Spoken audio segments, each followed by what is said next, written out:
Part लेने लगे और बहुत सारे देश भी उसमें इन्वॉल्व हो, उसे ही तो वर्ल्ड वार कहते हैं। वो वर्ल्ड वार बनना शुरू हो जाएगा। अब थोड़ा सा मैं जरा सा आपको बताना चाहता हूँ ग्रीनलैंड की लिटिल हिस्ट्री। 1941 में एक ट्रेटी हुई थी। उस ट्रेटी में अमेरिका को ये कहा गया था कि आप ग्रीनलैंड को डिफेंस देंगे। जी। अब कोल्ड वार के पीरियड में 1951 में 10 साल बाद अमेरिका ने वहां पे अपने बॉम्बर्स, अपनी मिसाइल्स और अपने वेपन्स वहां पर डिप्लॉय कर दिए। उन 2023 में उन्होंने उसका नाम, जो एक टॉप सीक्रेट थुले एयरबेस था, उसको चेंज कर दिया जी। और उसको ग्रीनलैंड की कल्चरल से मिलते जुलते नाम में बदल दिया। हम्म। आज की तारीख में एज ऑन टुडे अमेरिका के वहां पे केवल 200 ट्रूप, 200, और उस 200 ट्रूप के साथ जो उसके वेपन्स है वो वेपन्स नहीं है, वो इंटेलिजेंस, रिकॉनाइसेंस और सर्विलेंस के लिए, मेरीन और मिसाइल्स के लिए वहां पे तैनात है।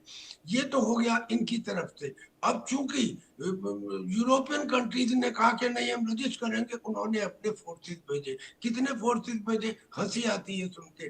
15 लोग भेजे फ्रांस ने और जी। 13 सिपाही भेजे जर्मनी ने। तो हम्म। यानी कि कुल मिला के अगर पूरा यूरोपियन यूनियन आ भी जाए, तो मैडम आज एक बात को समझिए, पूरा यूरोपियन कंट्रीज की संख्या है 65 करोड़, और अमेरिका की संख्या है 35 करोड़, और रशिया की संख्या है 15 करोड़। वो हम्म। 65 करोड़ लोग इन 35 करोड़ लोगों से मदद मांगते हैं 15 करोड़ रशियन के खिलाफ। तो ये रशिया अमेरिकन फोर्सेस के सामने क्या लड़ेंगे? ये तो दिखावा है, ये तो केवल दिखावा है। जी। अमेरिका अगर चाहेगा तो वो इसे बिल्कुल कंट्रोल कर लेगा, जल्दी कर लेगा, इमीडिएटली कर लेगा। और इसको कंट्रोल करने का मतलब महाविनाश, जो आपने शुरू में कहा था, उसके आसार बनते नजर आ रहे हैं। ठीक है। ठीक है, और आगे मैं समझने की कोशिश ये भी करूंगी सर आपसे कि जो ये अभी इन दिनों में, यानी कि बीते कई दिनों से जो ये तल्ख तेवर कह सकते हैं या जो रवैया देखने को मिल रहा है डोनाल्ड ट्रंप का, इसे भी मैं समझने की कोशिश करूंगी कि आखिर चाहते क्या है डोनाल्ड ट्रंप। लेकिन उससे पहले मैं आपके पास आऊंगी आचार्य राकेश चतुर्वेदी जी। क्या ग्रहों की चाल क्या बता रही है? जो अभी हालात अलग अलग हिस्सों में देश के बने हुए हैं, क्या हो सकते हैं आने वाले दिनों में? पुनीता जी, सर्वप्रथम तो आपको वंदन है और आदरणीय त्यागी जी को भी मेरा प्रणाम है। देश की सेवा में इन्होंने अपना जीवन बिताया है, तो सत सत नमन इनको।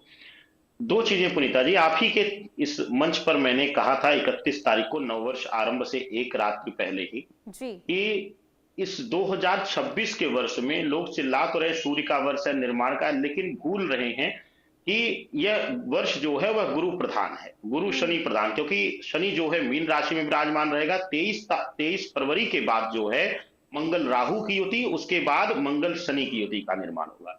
इस वर्ष में हर कोई राष्ट्र, जैसा कि आदरणीय त्यागी जी ने कहा कि बिखरी तो हुई है, लेकिन एक चीज आपको देखिए, विश्व युद्ध जैसी स्थिति तो लगेगी, लेकिन विश्व युद्ध होगा नहीं। तब व्यक्तिगत स्वाभिमान की लड़ाई और व्यक्तिगत विस्तार की लड़ाई, जिसको जहां मौका मिलेगा, जिस राष्ट्र को, जो जो राष्ट्र विस्तारवादी सोच के हैं, वह अपना अपना विस्तार करेंगे। और 23 फरवरी के बाद स्थितियां और बिगड़ेंगी और यह स्थिति जुलाई तक जो है भयावह रहेगी। उसका एक मुख्य कारण है कि विशेष रूप से जो शनि मंगल की युति का निर्माण होगा, उससे पहले मंगल राहु की अंगारक युति का निर्माण होगा। यह दोनों ही युतियां जो हैं द्वंद्व योग का, विरोधाभास का, शक्तियों के टकराव का, शक्तियों के बीच जंग का यह दर्शाती हैं। लेकिन क्योंकि गुरु का वर्ष है, तो आप इस वर्ष देखेंगी कि कोई भी एकजुट नहीं हो पाएगा। अभी हम बात कर रहे हैं ना एक नाटो जैसी संस्था का कि वह टूट जाएगा, जी। तो टीमें टूटेंगी, टीमें एक नहीं होंगी। जो है विश्व स्तर पर जो है एक साथ होकर कोई युद्ध जो है विश्व पटल पर लड़ने के लिए तैयार नहीं होगा। धीरे धीरे जो जहां मौका पाएगा शक्तियों को बढ़ाने का, वह अपने अपने लोभ लालच में राष्ट्र रहेगा। इसी प्रकार के संयोग पूरे वर्ष देखने को मिलेंगे, खास करके जुलाई तक स्थिति रहेगी। अब यहां पर एक और बात समझने की चीज है, नव संवत्सर जब लगेगा, यानी 19 मार्च के बाद जो स्थितियां बन रही है, 19 मार्च के दिन आप देखेंगे कि एक ही राशि में जो है शनि, राहु, मंगल और सूर्य एक साथ विराजमान रहेंगे। तो नव संवत्सर जो सनातन संवत्सर आरंभ हो रहा है, उसमें एक चीज और देखने को मिलेगा। इसका हमने ऐलान पहले ही कर दिया था भविष्यवाणी आप ही के मंच पर 5 मुख्य भविष्यवाणियों में, कि कई राष्ट्रों में जो है वैश्विक स्तर पर देखा जाएगा कि सत्ता को लेकर के विरोध, जन आक्रोश, इस तरीके की चीजें, और ये चीज जो है अमेरिका में भी देखी जा सकती है और बहुत जल्द देखी जा सकती है कि ट्रंप के खिलाफ वहां के लोग ही सड़कों पर उतर सकते हैं, सड़कों पर उतरने पर मजबूर हो सकते हैं। इस तरीके की स्थितियां, परिस्थितियां बनती हुई ग्रहीय संयोजन में जरूर दिखाई दे रही हैं। और जैसा कि आपने कहा कि क्या महाप्रलय आ रहा है, कल्कि आ रहे हैं, राम से पहले परशुराम आए थे। एक बार तो जो है सूक्ष्म विनाश होगा ही, उसके बाद धर्म युद्ध आरंभ होगा। तो अभी कल्कि के आने में विलंब है, लेकिन उनकी छवि, उनकी छाया जरूर धरा पर इस वर्ष देखी जा सकती है। ठीक है, ठीक है। यानी कि देखिए अलग अलग तरीके से जो यहाँ पर इस वक्त स्थिति बनती हुई नजर आ रही है, तो कहीं ना कहीं जो आपने जानकारी दी कि फरवरी में, मार्च में क्या स्थिति बन सकती है। लेकिन कर्नल टीपी त्यागी सर, जरा ये भी समझना बहुत जरूरी हो जाता है कि ये एक के बाद एक जो डोनाल्ड ट्रंप का रुख इस वक्त हम देख रहे हैं, खास करके ग्रीनलैंड को लेकर उन्होंने अब टैरिफ को लेकर यहाँ पर सीधे तौर पर कह दिया है। ये जो धमकी टैरिफ को लेकर दी जा रही है, इसके अलावा ईरान को लेकर पहले उनका हमने तल्ख तेवर देखा, इसके बाद ये जानकारी सामने आई कि अब ईरान को वो धन्यवाद करते हुए नजर आ रहे हैं क्योंकि फांसी की सजा टाल दी गई है, और दूसरी तरफ गाजा पीस प्लान पर उनकी चर्चा हो रही है। तो ये अलग अलग तरीके से जो उनका अलग अलग रूप देखने को मिल रहा है, ये क्या रणनीति हो सकती है क्या डोनाल्ड ट्रंप की? इसमें ये समझने में कोई रॉकेट साइंस नहीं है कि Donald Trump is a mercurial leader. इनकी माताजी ने शायद ये कहा था कि he is a disaster if he joins politics.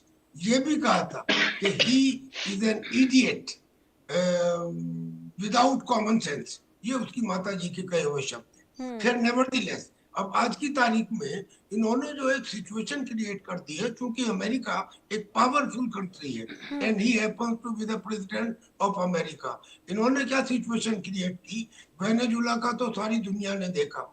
अब इन्होंने क्यूबा से कह दिया कि तुम लोग मैक्सिको के साथ डकैती डाल रहे हो, तुम्हारे फौजी ट्रूप वहां जाते हैं और तुम उनसे सिक्योरिटी के बहाने तेल लेते हो, और वो जो फौजी ट्रूप थे वो मादुरो की सुरक्षा में लगे हुए थे, जिन्हें मैंने तो 35 मिनट के अंदर मार गिराया। तो क्यूबा भी उनके सामने हाथ जोड़ के खड़ा हो गया, अच्छा जी जैसा आप कहेंगे हम मानेंगे। मैक्सिको से कहा कि तुमने अपने ड्रग कार्टल्स रखे हुए हैं, उन ड्रग कार्टल्स के ऊपर मैं अंदर घुसकर अटैक करूंगा। मैक्सिको बेशक मना करते रहे, मगर ये भी होगा। ऐसे ही और लेटर कंट्रीज में भी होगा। भारत के साथ उन्होंने टैरिफ तो बढ़ाया, अब ये कह दिया कि वो सारे देश जो ईरान के साथ व्यापार करते हैं, उन सब देशों के ऊपर इसी इफेक्ट से भी इमीडिएट इफेक्ट 25% एक्स्ट्रा टैरिफ लगा दी जाएगी उन देशों में। हालांकि भारत का व्यापार ईरान से कम है, लेकिन ज्यादातर देश आ गए, खास तौर पे चाइना उसमें आ गया। यानी कि ये सब डिस्कॉन्टेंटमेंट गिना रहा हूं मैं आपको। और उधर अब उन्होंने ईरान के ऊपर तो ये कह ही दिया कि आपने वहां पे जो प्रोटेस्ट कराए हैं उनको आप गोली मार रहे हैं, लिहाजा मैं इंटरवीन करूंगा। और हर जगह इनका एम है क्या, और दूसरी तरफ तैयारी भी हो रही है सर, क्योंकि अभी दूसरा एयरक्राफ्ट कैरियर जो है वो भेजा गया है। दो एयरक्राफ्ट कैरियर, अब्राहम लिंकन, दूसरा एयरक्राफ्ट कैरियर जो कैरेबियन सी से मंगाया गया है। 2 एयरक्राफ्ट कैरियर, 3 वारशिप पहले से मौजूद है, और उसके साथ साथ में जो उनकी न्यूक्लियर सबमरीन है वो वहां पे मौजूद है। तो ये इतने उन्होंने ऐसे F-35, F-16 राफ्टर एयरक्राफ्ट, हर तरह का हर वो अपाचे हेलीकॉप्टर, चिनूक हेलीकॉप्टर, ये सब उन्होंने तैयार किए हैं। और लेकिन ये सब तैयार हो जाने के बाद में भी सिचुएशन ये है, और मेरा ख्याल है पंडित जी ने बड़ी बढ़िया बात बताई, भाई साहब ने, राकेश जी ने, कि मीटियोरिक राइज गेट्स ए मीटियोरिक फॉल। ये भी पॉसिबल है कि अगर ईरान के ऊपर अमेरिका ने एक्शन लिया, और अगर ईरान ने जो मिलिट्री बेसिस हैं अमेरिका के मिडिल ईस्ट में, कतर में, बहरीन में, सीरिया में, यूएई में, सऊदी अरेबिया में, और उसने उनके ऊपर अटैक किया, वो पहले ही डर गए हैं, उन्होंने मना कर दिया है कि हम अमेरिका को यहाँ से ऑपरेट नहीं करने देंगे, तो क्या स्थिति होगी? दुनिया में केवल एक देश है अमेरिका जिसके 80 मिलिट्री बेसेस हैं ऑल ओवर द ग्लोब, और यही उसकी ताकत भी है और कमजोरी भी, क्योंकि जो 80 बेसेस हैं वो अलग अलग देशों में है, और उन देशों में अगर अब इसकी पॉलिसी से तंग आके उन्होंने उनके बेसिस के ऊपर अटैक किया तो वहां पे उनके 5,000, 4,000, 7,000 इतने सैनिक है, उन सबको कंट्रोल किया जा सकता है। जी। लिहाजा कोई चीज एब्सोल्यूट नहीं होती, कोई चीज एब्सोल्यूट नहीं होती। इस वक्त डोनाल्ड ट्रंप जो कर रहे हैं दुनिया के लिए वो विनाशक है, वो 100% और विनाशक सैन्य है। ताकत तो और दिखाते ही हैं, साथ ही साथ अब टैरिफ वाली धमकी भी दी जा रही है। जी जी जी, टैरिफ हाँ। वाली अब उन्होंने देखी, अब उन्होंने क्या देखा, उन्होंने जैसे देखा कि हाँ। फ्रांस और जर्मनी आ गए और उन्होंने कहा कि हम अपने ट्रूप ग्रीनलैंड में तैनात कर देंगे, तो इससे पहले जब यूरोपियन कंट्रीज मान गए थे उनके सामने हाथ जोड़ के कि हम आपकी ट्रेड डील मान लेते हैं, तो उनकी टैरिफ बढ़ा के घटा दी थी। अब उन्होंने कहा कि अगर जो कंट्री मेरी प्लान क्या है, ग्रीनलैंड को कब्जा करने की, जो उनको साथ नहीं देंगी उनके ऊपर मैं टैरिफ बढ़ा दूंगा। यानी कि उन्होंने नेटो कंट्रीज के ऊपर ऑलरेडी टैरिफ बढ़ाने की घोषणा कर दी। तो वो जब आए थे ना तभी उन्होंने कहा था कि 2-3 शब्द बड़े अच्छे लगते हैं, फेथ, ब्यूटी, लेकिन 2 शब्द और हैं जो अच्छे लगते हैं, एक टैरिफ, दूसरा सैंक्शंस। और टैरिफ और सैंक्शंस के बहाने ही ये डोनाल्ड ट्रंप दुनिया के और देशों को कब्जा करने की या सबसर्विएंट अपने अपने अधिकार में लाने का जो इनका सिलसिला है वो जारी है। ग्रीनलैंड मुझे हो सकता है कि इट में be the last spoke in the wheel, लेकिन और सर इसमें मैं एक चीज और ऐड करूंगी, जो अभी चेतावनी दी गई है फ्रांस की तरफ से, तो इसके बाद क्या माना जाए कि रुख बदल सकता है डोनाल्ड ट्रंप का? क्या आगे एक्शन क्या हो सकता है डोनाल्ड ट्रंप की तरफ से? Certainly not. फ्रांस है क्या? फ्रांस अगर फ्रांस में, जर्मनी में, यूके में, या वो जो वहां पे 31 देश है नेटो के, उन देशों के अंदर ताकत रही होती, अगर उन देशों में ताकत रही होती तो वो फिर अमेरिका से मदद नहीं मांगते रशिया के खिलाफ। वो अमेरिका के पास गए क्यों मदद मांगने कि आइए हमें मदद कीजिए? NATO without America means only with European countries has got no power. उनका बाउल जो है वो बहुत बड़ा है, रशिया का छोटा है। इन लोगों को अगर ये कहीं अपने एक सिपाही को भेजते हैं तो उससे पहले 1,000 खर्चे उसके पूरे करने पड़ते हैं। यही कारण है कि अब अगर फ्रांस और जर्मनी कुछ अमेरिका के खिलाफ करते हैं तो रशिया इमीडिएटली नेटो के खिलाफ करेगा, क्योंकि रशिया पहले से परेशान है। उसके जो उसने कहा था कि नेटो जब डिसइंटीग्रेशन हुआ था 1991 में, तो ये कहा गया था कि जो ईस्टवर्ड एक्सपेंशन नेटो का नहीं होगा। तब 14 कंट्री थी, आज 32 हो गई। पिछले 4 साल के युद्ध में ही 2 और कंट्रियों को ऐड कर लिया गया, फिनलैंड और स्वीडन। तो फिर वो तो खान खाए बैठा है रशिया।